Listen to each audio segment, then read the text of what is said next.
আজকে হচ্ছে মাছের করেছি, মাছের ঝোল করছি।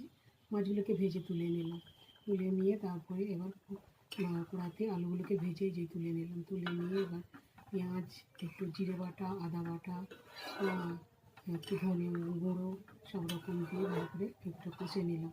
কষে নিয়ে নুন হলুদ দিয়ে দিলাম, তারপর কাঁচা লঙ্কা দিয়ে দিলাম। অনেকে গুঁড়ো লঙ্কা দেয়, আমি কাঁচা লঙ্কা দিয়ে দিচ্ছি। দিয়ে একটু তেজপাতা দিয়ে ভালো করে আলুটাকে কষে নিলাম। কষে নিয়ে তারপর কষা তেল ছেড়ে এলে তারপরে এটাকে ভালো করে একটু জল দিয়ে দিলাম। দিয়ে আমি এবার আলুগুলোকে যখন সেদ্ধ হয়ে এলো ফুটে, তারপরে এই যে মাছ দিয়ে দিলাম। এই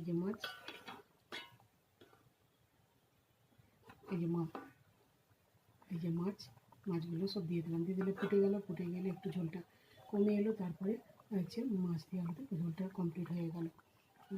তারপরে এখানে হচ্ছে ডিম ভাজা করেছি। এই যে ডিমটাকে ভালো করে নুন হলুদ দিয়ে একটু পেঁয়াজ দিয়ে ভালো করে ডিমটাকে ভেজে নিয়েছি।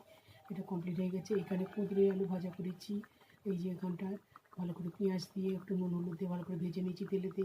এই যে এখানে পটল ভাজা, এই যে পটল ভেজে নিয়েছি। পটলগুলোকে ভালো করে নুন হলুদ নিয়ে মেখে নিয়ে তারপরে একটু কড়াতে তেল দিয়ে ওটা ভালো করে ভেজে নিয়েছি। এখানে কমপ্লিট হয়ে গেছে। এই যে এখানে ডিম সেদ্ধ করেছি, কিন্তু এটা হাঁসের ডিম, ওটা সেদ্ধ করেছি একটু সেদ্ধ খাওয়ার জন্যে। তারপরে তো পাঁপড় ভাজা আছে। আমার রান্না যদি ভালো লাগে সবাই লাইক কমেন্ট করবে, সাবস্ক্রাইব করবে। Thank you so much. Tata, bye bye. এইখানে রাখছি। Okay, by.